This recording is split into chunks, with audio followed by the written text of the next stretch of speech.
could shape the direction of this country by using the school system as a way to mold the minds of other people's children for 13 years of their lives, for 7 hours a day, with 50 million kids or so each year in the government-run school system. They can churn out Democrat voters using that school system without even having their own kids. So conservatives and libertarians, if you want to fight back, if you're a limited government supporter, if you support the free market, if you're against socialism, you can't win this battle just by having more kids. That helps, obviously, but you need to take back control of the school system and also fight for school choice so that if a low-income parent is stuck in this school that they're teaching kids all the genders and teaching more about the LGBTs and the ABCs, that parent needs to say, you know what, I want to focus on the basics for my kids, and maybe I'll talk about that other stuff at home. Right. Let's have the money follow me to this private school or this charter school that's doing a better job. Or, hey, maybe I want to raise my own kids. Maybe I'll do homeschooling and have some of that funding follow the child. All right, guys, we got Corey here today. We're going to talk about the education system. Thanks for coming on, man. Hey, thanks so much for having me. A lot's about to change, right? Well, a lot is changing already. I mean, we're winning so much, I'm almost getting tired of winning. I mean, the unions really overplayed their hand during the COVID era. They fought to keep the schools closed. That showed parents what was happening in the classroom, and conservatives in particular were pissed off about the critical race theory in the schools, the gender ideology, far left indoctrination. That mobilized parents like we've never seen before, and they started to push for school choice, and we've had 13 states now go all in on school choice, letting the money follow the child to the school that works best for them, whether that's the public school, private school, charter school, or a home-based education option. Most recently, Tennessee became the 13th state to go all in. It's basically the idea of the money that's meant for educating your child that's funded by the taxpayer dollars. In the current system, the status quo makes you take that money to your assigned school based on your address. It creates a lot of monopoly power. They have no incentive to spend money wisely. They get a lot of money and they put it towards administrative bloat, doesn't go to the kids. But now that money can follow the student, creates more competition, and the public schools get better as a result. That's interesting. I grew up in Jersey. How are the schools over there? Pretty horrible, and they spend a lot of money. I think they spend between $30,000 and $40,000 per student in New Jersey. I know in New York City, they're at $40,000 a kid per year. I didn't know that. And if you look nationwide, I mean, it's $20,000 per kid in the U.S., in the government-run school system. We spend more than any other country on the planet. That amount is about 52% higher than average private school tuition in this country. So the Catholic schools, the private schools, they're doing a better job at a fraction of the cost. I mean, you look at the latest Nation's report card scores that just came out on math and reading.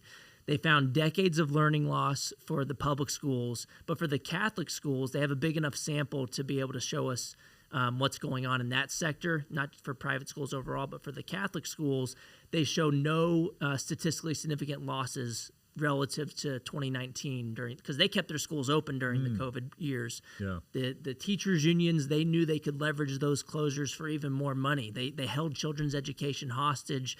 You had places like in Chicago, their union was tweeting, and I'm not making this up, they deleted the tweet, but it said, The push to reopen schools is rooted in sexism, racism, and misogyny. They threw every buzzword at the wall to see what would stick because they knew if they could keep those schools closed longer, what were they going to do? They're going to say, well, we'll open if you just give us more money than we already have. They already have about $30,000 per kid in Chicago. And so over time as well, this money has just increased. It wasn't just a COVID thing. Since 1970, we have data on this nationwide. Our per-student funding in the U.S. has increased by about 164% after adjusting for inflation. Have our outcomes gotten 164% better? No, obviously they've gotten worse. They've gotten worse, and we're throwing more money at the problem. It's the definition of insanity, doing the same thing over and over and over again, expecting different results. But now, because the unions mobilized parents to basically create their own union, one for the kids, they're holding politicians accountable at the ballot box, and now politicians are voting for school choice like we've never seen before, because now you have a new coalition pushing for this policy. It used to just be for kids who were in objectively failing schools based on test scores. Now families are understanding that their kids, in some cases, even if they're in an A-rated school, they're being brainwashed with views that are not aligned with their family's values. They're being told to hate their country. And I thought that this, at the beginning, I thought maybe this is just a rare occurrence because we see all these viral videos of libs of TikTok and stuff where public school teachers are saying just extreme things, going too far on the left, attacking President Trump. They have Trump derangement syndrome. But there's actually been a nationwide survey that came out last month, actually in January of 2025, by Education Next. And they asked high school students in the U.S., a nationally representative sample, how many times different kind of critical race theory topics were mentioned at their school. One of them that stuck out to me, and a lot of these things were prevalent, but one of the big ones that I thought was really detrimental to have in our public school system was that 36% of the respondents, U.S. high school students, said that their teachers either often or almost daily were saying that America is a fundamentally racist country. 36%. Damn. Now, that's not a majority, but that's more than 0%, and it should be 0%. You have more than a third of the kids reporting in the U.S. government-run school system that their teachers are saying often or almost daily that America is a fundamentally racist nation. That is unthinkable. I didn't hear that when I was growing up and going to public schools. But that's why so many families are upset. And they tried to take this to the school board meeting, right? Because we kind of used to hear about this idea of democratic accountability, that if you don't like what you're getting at the public school, they'll listen to you if you go show up and you complain at the school boards. Yeah. We saw how well that worked. They labeled parents as domestic terrorists. I mean, the National School Boards Association actually sent a letter to President Biden implying that parents protesting about CRT at school board meetings should be investigated, invoking the Patriot Act for domestic terrorism. Holy crap. Play stupid games, win stupid prizes, though, because 26 states have since left the National School Boards Association. Wow. They've imploded. They stepped on a rake, and now the jig is up because this has all been exposed.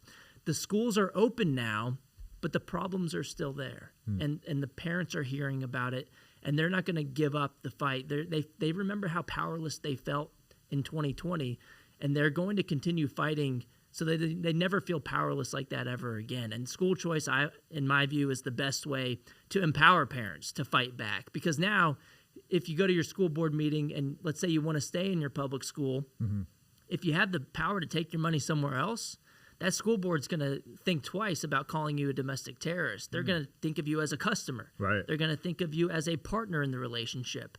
But when you don't have competition, they view you as a nuisance. They view you as the enemy, and we saw that firsthand during the COVID years. But this revolution is still continuing today. In my home state of Texas, the bill for universal school choice recently came out in both chambers. It actually passed through the Senate by a vote of 19-12. All Republicans except for one voted against it. All 11 Democrats in the Texas Senate voted against it. And a majority of them sent their own kids to private school, those Democrats who voted against school choice. Total hypocrites on the issue. School choice for me, but not for thee. I mentioned Chicago a second ago. Chicago Teachers Union boss, her name is Stacey Davis Gates. A couple of years ago, she was posting and saying that school choice is racist was her argument. Guess what we just found out last year? She sends her own kid to private school. So she either is telling on herself and calling herself racist in some weird way, or she is just trying to protect the status quo because she's the union boss and that's what she has to do. She knows they're failure factories. That's why she doesn't send her own kid there. She sends him somewhere else. And I don't blame her for that. I think everybody should have those opportunities, and you shouldn't pull the ladder up from behind yourself and fight against school choice for others. It should be open to all. Yeah. I wonder what the statistics are on public school graduates and success. Well, if you look at the nation's report card that just came out, it's about a third of students are proficient in reading and about a quarter of students are proficient in math. It's horrible, especially given the how we spend more than any other country. The international assessments just came out recently, too. They're called the TIMSS, TIMSS. I forget what that stands for, but TIMSS, if you want to look it up. And the U.S. fell on the TIMSS assessment internationally by more than any other country except for 3 of the countries, Iran, Kazakhstan, and 1 other country. We fell by 18 points in 4th grade math scores. Damn. And we spend so much money, but we also had our schools closed for a very long time. If you look at other countries that had their schools open, like Sweden, they didn't close their schools. What happened to their rankings? On the same assessment, 4th grade math, they improved their scores by about 8 points. So there's been a lot of literature in the U.S. showing that school districts that closed longer, they had more learning loss and actually mental health issues among the students too. Yeah. And again, this is because the teachers' unions saw that they could financially gain by keeping those doors closed. The private schools are fighting to reopen. The public schools are fighting to remain closed. And the main difference there was one of incentives, that if you know your customers can walk, I mean, the Catholic schools were saying, I'm going to keep my doors open because they're going to be able to take their money somewhere else. Yeah. And this really made it an easy argument for school choice, because during COVID, when your grocery store closed, that might have been a horrible thing, but at least you could take your money somewhere else. When your school closed, they got to keep your money. And families were scrambling, trying to figure out how to pay again out of pocket for a private school that was open, or trying to figure out homeschooling. That's another silver lining here, is that homeschooling has basically doubled or tripled since pre-pandemic levels, according to the U.S. Census Bureau. Families have figured out they can learn more at a fraction of the time. Their kids are less anxious. And in some of these school choice programs that are passing, you can use that money to homeschool your kid too. And Trump has also argued for a tax credit for families who homeschool, up to $10,000.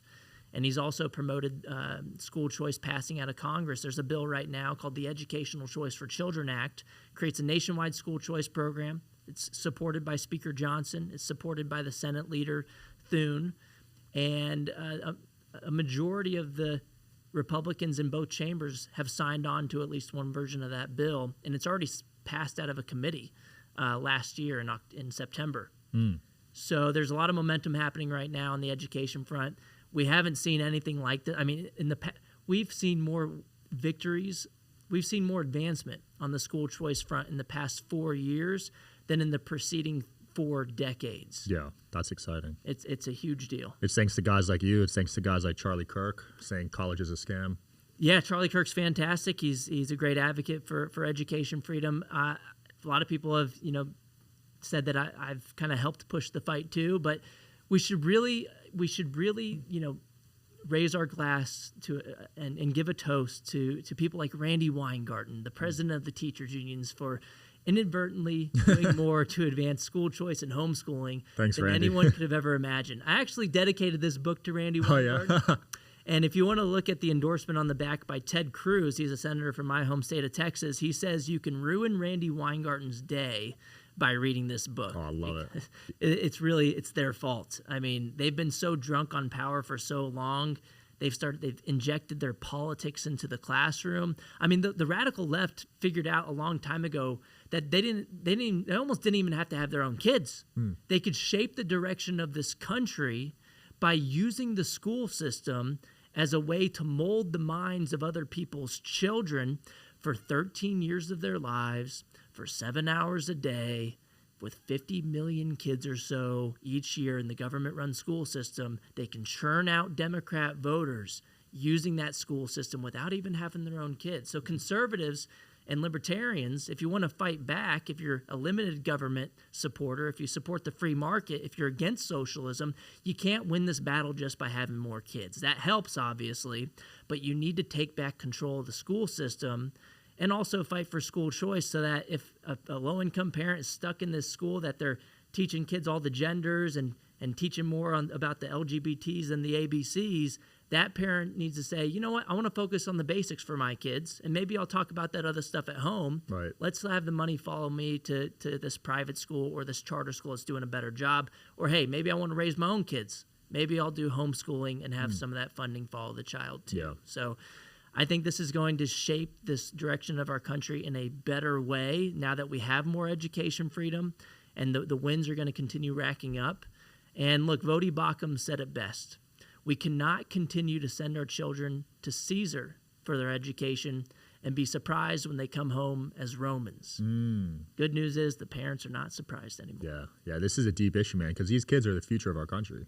Yeah, So exactly. This is a massive deal. Just because people watching this might not have kids, but this affects you in a certain degree. Exactly. If you don't like high taxes and you have some other political pet project that interests you, maybe you're really focused on immigration. Maybe you're focused on you don't want the government taking as much out of your paycheck, and a lot of people are concerned about that. You're concerned about the economy. Yeah. You should care about education freedom too, because the root of all these problems stems from the socialist indoctrination in the government school system.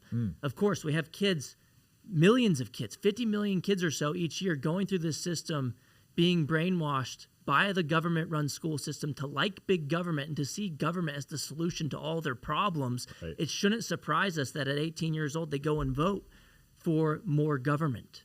Democrat, I mean, and Democrat. And if you look at Randy Weingarten's union, for example, there's something more insidious going on here with it's not just the school system churning out Democrat voters. We have a money laundering operation on the political side with the unions. 99.9% of Randy Weingarten's union's campaign contributions went to Democrats in the 2024 election cycle. Damn. And it's not new. This has been happening for decades. You look at the Open Secrets website, they list this every single election cycle, about 98, 99% every single time from AFT, the American Federation of Teachers, it goes to Democrats. Wash, rinse, repeat. It's a money laundering operation. It ought to be illegal, and hopefully more and more people start to see this is some BS going on, and we need to push back. And we should ban taxpayer funding of teachers' unions. Some states are pushing to do that, like Idaho right now. They're currently debating this in their state senate. And we also need to defund the unions through school choice. Because if unions actually had to listen to parents and say, well, maybe they're going to go somewhere else and our unions won't have as much power because of that, maybe they'll start to rethink things. Maybe instead of fighting against parental rights in education, they'll say, I'm going to pick a different battle. I'm going to just focus on, I don't know, maybe having a better job for teachers and maybe paying them a little more. Because if you look at where the money goes today, the unions aren't doing a good job for the teachers either.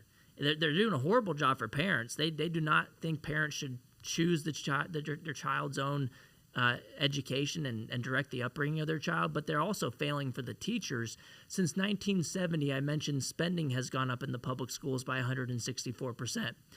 Guess how much the teacher salaries have gone up since that time? Not a lot.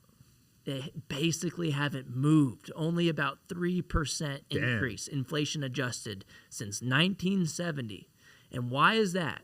Well, it's become more of a jobs program for administrators than an education initiative for kids. We have data on this nationwide. Since 2000, according to the National Center for Education Statistics, we've increased the number of students in the system. Enrollment has increased by about 5% since 2000.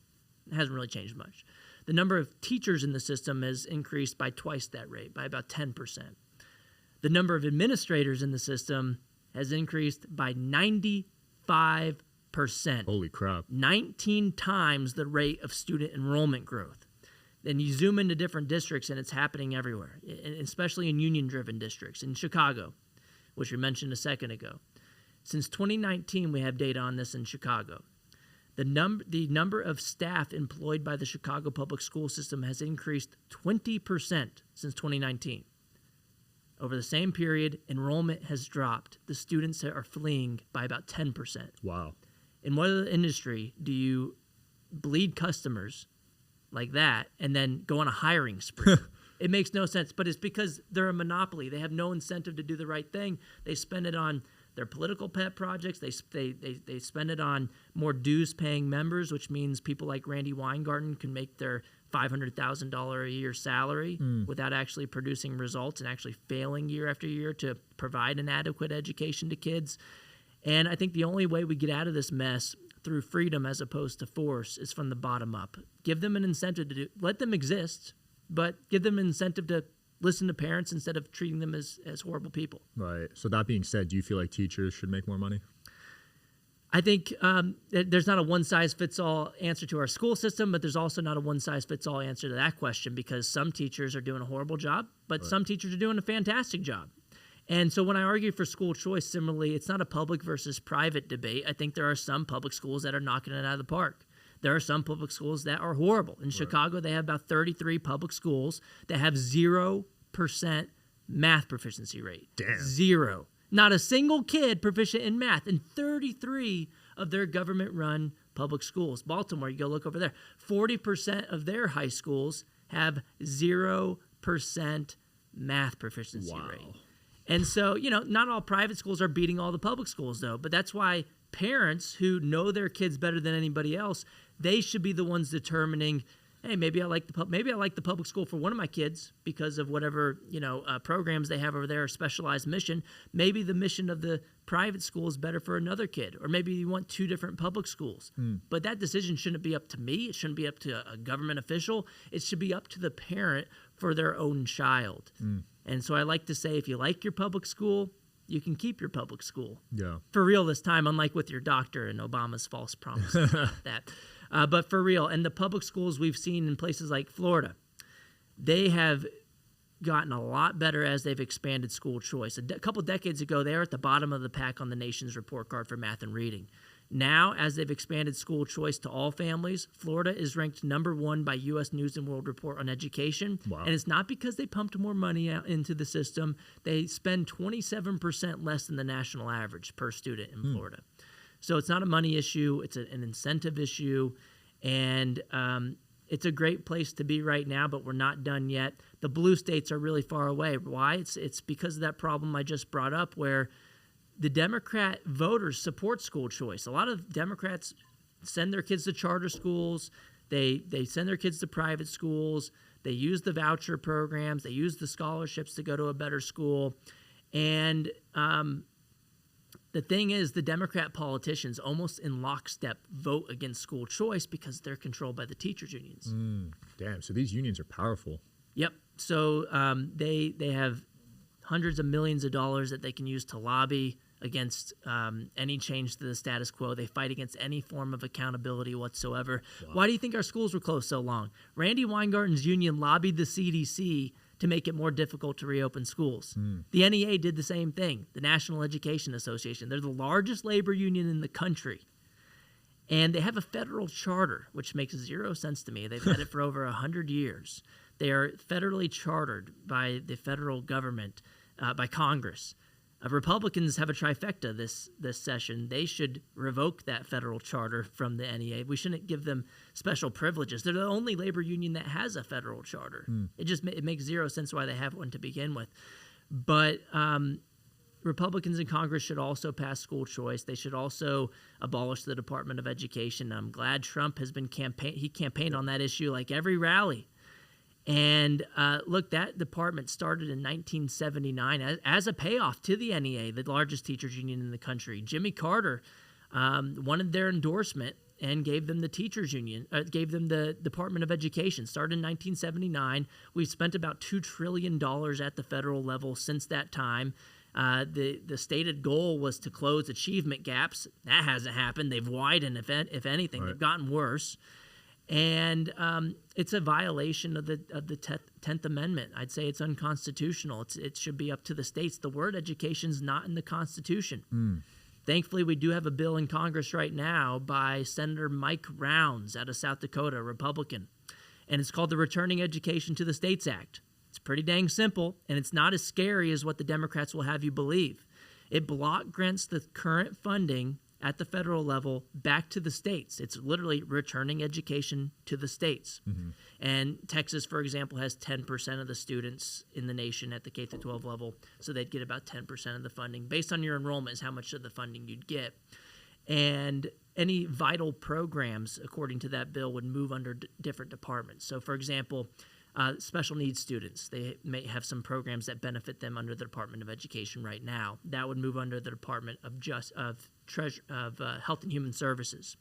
The Pell Grant scholarships for college, those would move under the Department of the Treasury. Any civil rights protections for students, that would move on under the Department of Justice. So it's not really as groundbreaking as what the Democrats are, the lines that they're repeating. They're saying, oh, we're going to defund education. Right. It's going to cause all these problems. What about the special needs students? I've just addressed all those things. The money's going back. You'll actually have more money for education if you abolish the department. Each individual state already has a Department of Education. Why do we need another one in D.C. to employ 4,400 people who are pushing paper, not really doing much of anything? If you don't have those people in place anymore, that means you have more money to give back to the State Department of Education to spend as they see fit. You increase local control. You have more. They know their constituents better than people in D.C., and you should end up having more funding for education. So contrary to the myth that's being pushed by the Democrats that abolishing the department will defund education, it actually makes education more well-resourced than before. They need to increase funding on the lunch programs, man. That is garbage that they're feeding the kids. And I think that's impacting the scores, to be honest. Yeah, and it could be. But at the same time, I don't want the government to kind of take over the role of the parent. And, you know, I guess I see the argument that if you're going to force the kids under compulsory education laws to be at school, you might as well feed them. If we're spending all this money anyway on administrators, might as well spend some of it on lunch. So I don't really have a huge problem with it. But I am a little weird. I don't have like a hard stance one way or the other on the issue because I do think parents should be involved in these processes. It's their kids. Yeah. But I do understand, you know, for lower income families that's not a fight I'm going to pick as far as the first thing that we should cut. I remember Randy Weingarten was on a left-leaning news source, I don't remember which one it was, recently, where she said, you know, the Department of Education, we just need it so that we can give kids a good lunch. Well, they don't even administer the federal lunch program. It's administered by another department anyway. So she doesn't know what she's talking about. And at the end of the day, if you still have that money and it's going back to the states, why can't the individual states do that?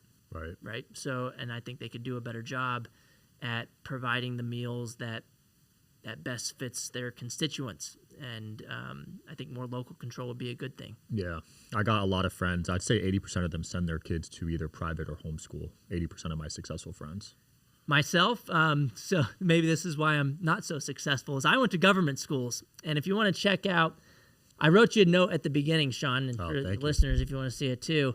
Handwriting's horrible. I tried I was in the hotel before this, slowly scribbling, and you know I can't blame it on being a doctor either, because I'm not a real doctor. I'm more like a Jill Biden doctor, a PhD in education policy. But no, I went to government schools. That's the reason I have all these problems. And I went too. I got bullied. I got made fun of.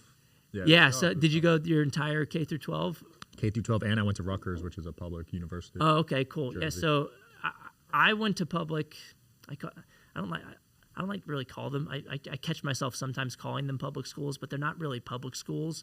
I like to call them government schools because they're not open to the public. If you live on the wrong side of the district line, you can't go there. It's not a public good. Oh, wow. It's rivalrous. It's excludable. They do exclude kids based on where you live. Really? So like in San Antonio, Texas, where I live, there's a neighboring district to mine called Alamo Heights.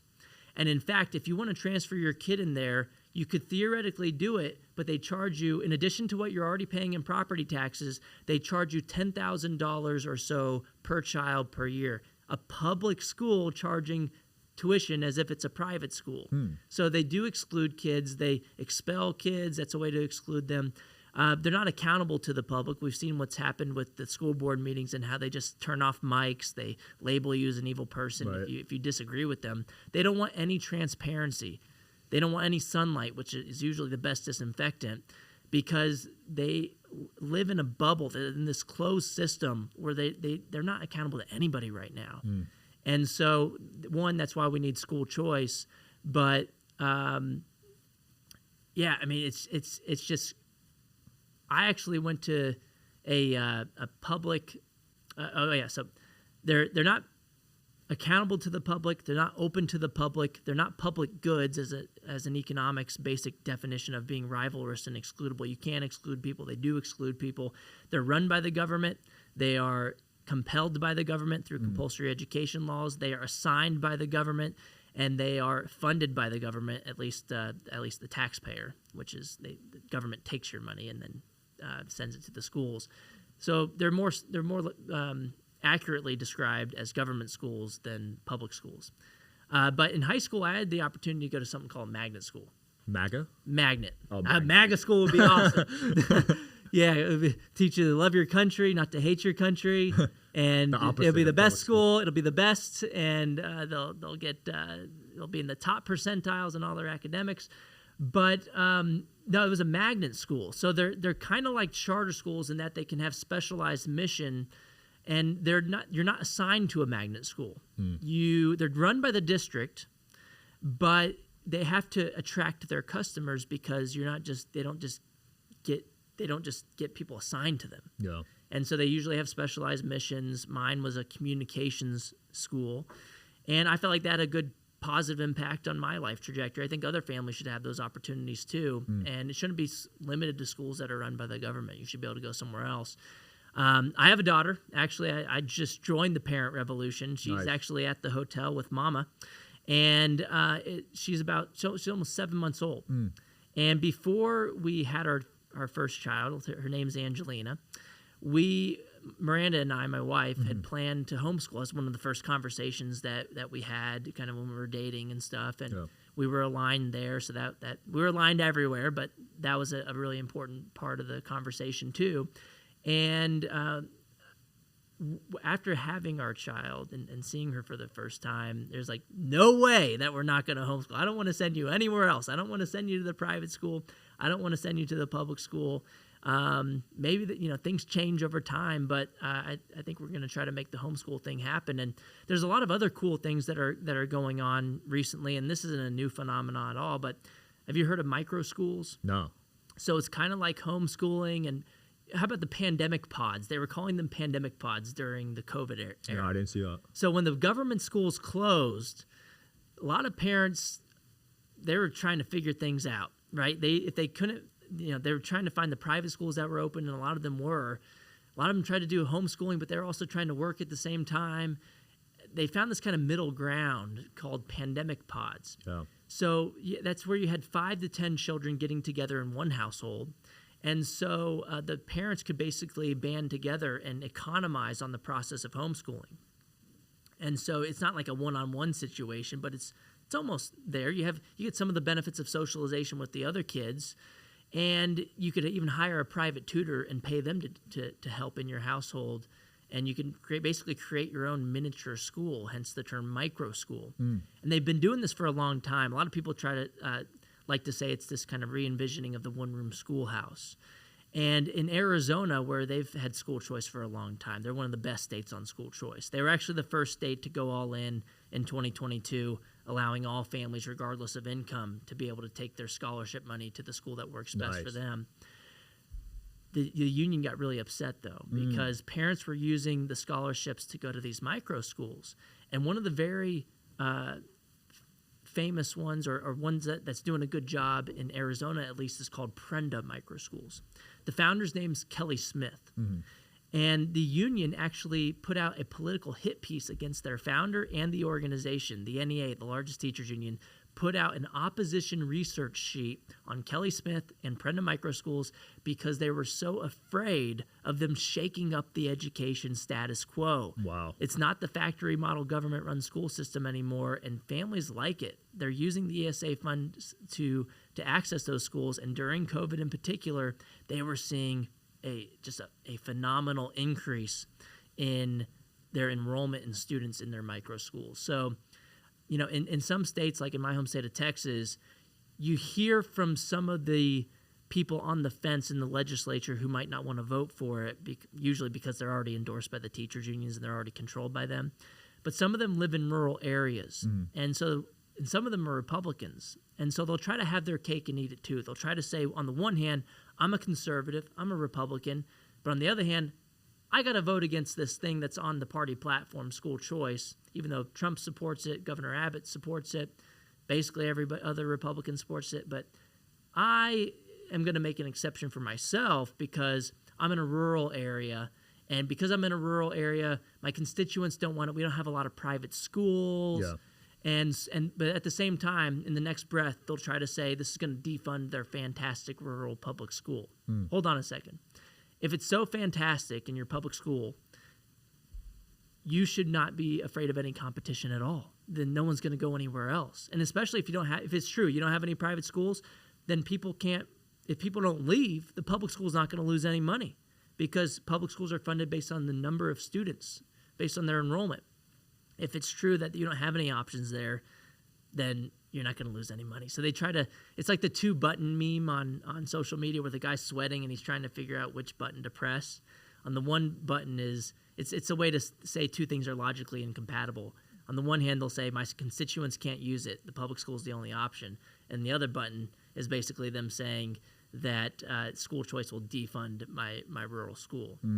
The reality is actually some of the oldest voucher programs, scholarship programs in the country started over 150 years ago in the late 1800s in Maine and Vermont, of all places. Some of the most rural states in the country.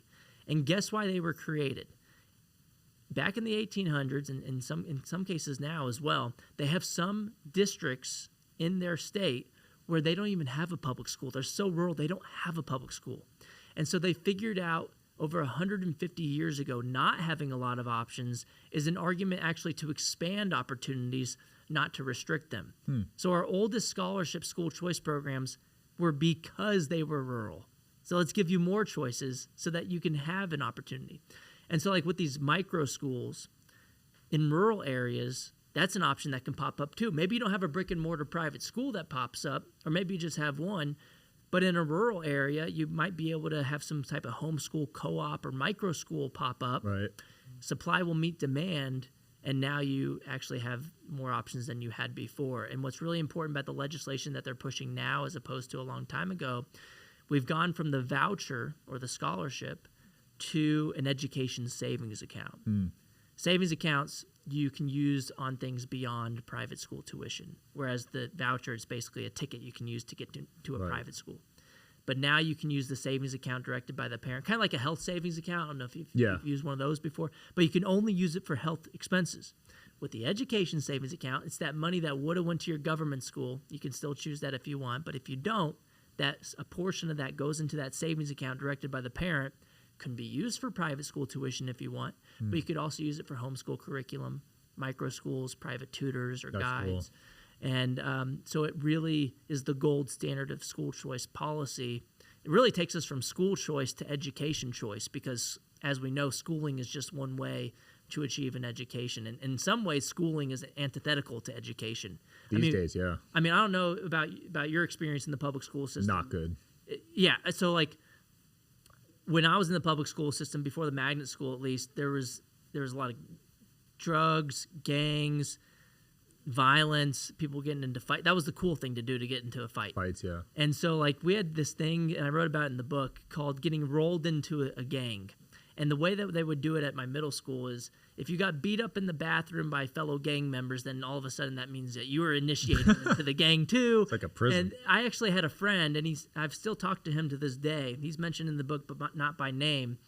At the time in middle school, he would actually he was teaching me on the weekends how to walk because I was walking I wasn't walking gangster enough for him. So that was kind of like the culture in the school system. And actually, how I got into the school choice movement, I actually started as a researcher until I figured out how many lunatics are in the university system.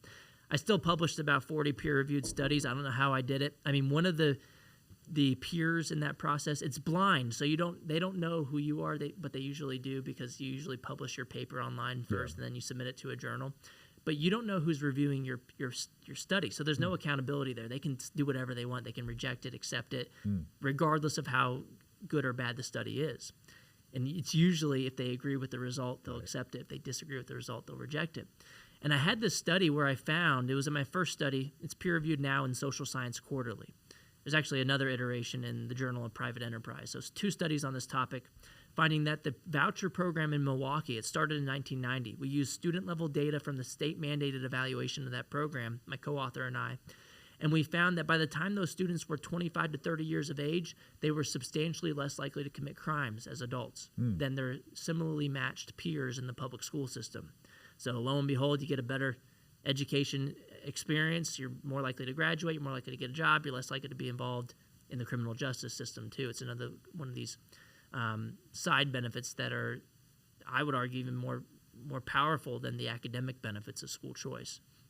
But one of the first journals we sent this to was called the Journal of Urban Education, I think. And we had written, the study and saying this benefits urban students. The editor got back to us, or I think it was one of the peers in the peer review process, and they said, you can't refer to them as urban students. They are students in urban areas. And I was like, okay, fair. Okay, we can change that. That's not a big problem, right? We'll just flip the words around. But the reason we wrote it that way is because we looked at the journal's website. They're about the journal many times referred to urban students. So it was okay if they talked about urban students, but we couldn't talk about urban students. And that same reviewer said something along the lines of, I buy your methodology. I think it's like a causal relationship. It's a rigorous study. But you didn't talk about how this relates to whiteness and structural oppression and all these, DEI buzzwords. And it's like, well, that wasn't the point of the study. Here's the results. Here's what happened. I'm not going to put any extra flavor on it and get on all this equity stuff. I'm just doing an unbiased study. Here's the data. Here's what it says. But no, I had to talk about how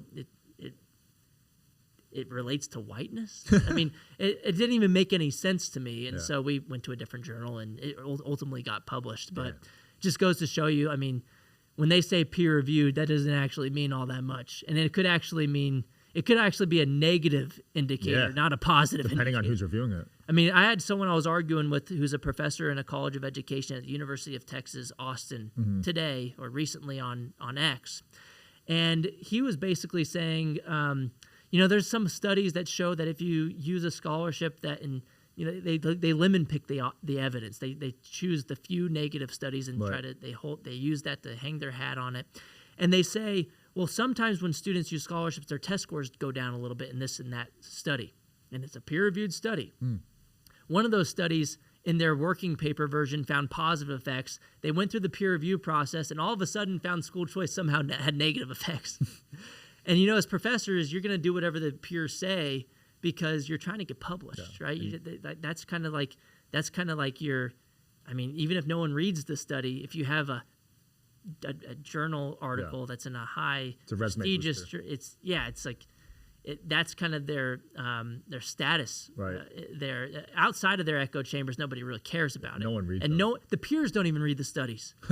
I mean, you and I don't read the study. I've never read a single. So I mean, they're like 50 pages. Nobody reads it. You're more likely to get people paying attention to a tweet than a 50-page article. Yeah, 100%. And that's another reason why I said to hell with this university stuff. I still do studies from time to time. My most recent one found that the school closures hurt parents' mental health as well, not just the kids' mental health. I could see that. And that just got peer-reviewed in a journal. I don't even remember the name of it because I don't really that's not as important to me.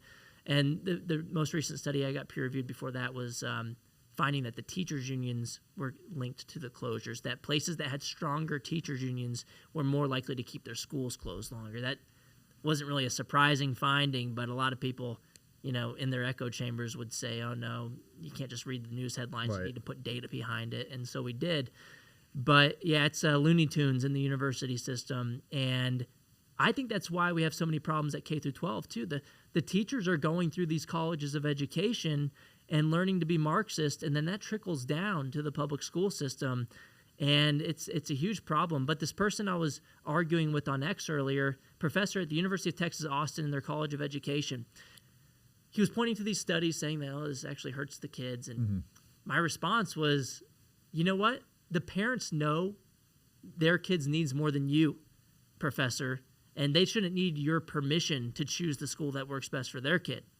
Because maybe they're not choosing based on the test score getting 1% better. Maybe they're choosing because they're getting bullied. Maybe their kid is involved in a gang at the public school, and maybe their test score went down a little bit in the private school, which could be because they switched schools, and that is known to have negative effects on test scores, regardless of what type of school you're switching to. It's a shock, right? It's something that you have to deal with. There's a transition cost associated with that. But things get better over time, right? And the parents know their kid's situation, which is not going to be captured by a standardized test score. There's multiple dimensions to school quality. It's safety, it's the culture of the school, it's the specialized mission of the school, and the parent knows that better than any bureaucrat sitting in an office hundreds of miles away. And they certainly know it better than some PhD who doesn't even have their own kids, and some PhD who likes to call themselves doctor, even though they're more like a Jill Biden doctor. 100%. Corey, it's been awesome, man. Where can people find your book and keep up with you? You can find it on Amazon. It's actually a national bestseller, ranked by USA Today. Those New York Times people, they didn't put it on the list, but Trump endorsed the book as well. But on Amazon, it's The Parent Revolution: Rescuing Your Kids from the Radicals Ruining Our Schools. And it's actually 45% off right now. So take advantage of that. It's almost half off. And check it out. You can follow me on X. It's at DeAngelis Corey. And again, if you want to take Ted Cruz's advice, Senator from Texas, he says on the back, you can ruin Randy Weingarten's day by reading this book. I love it. We'll link it below. Thanks for coming on, Corey. Hey, thanks so much for having me. Thanks for watching, guys. Check out his stuff below. See you next time.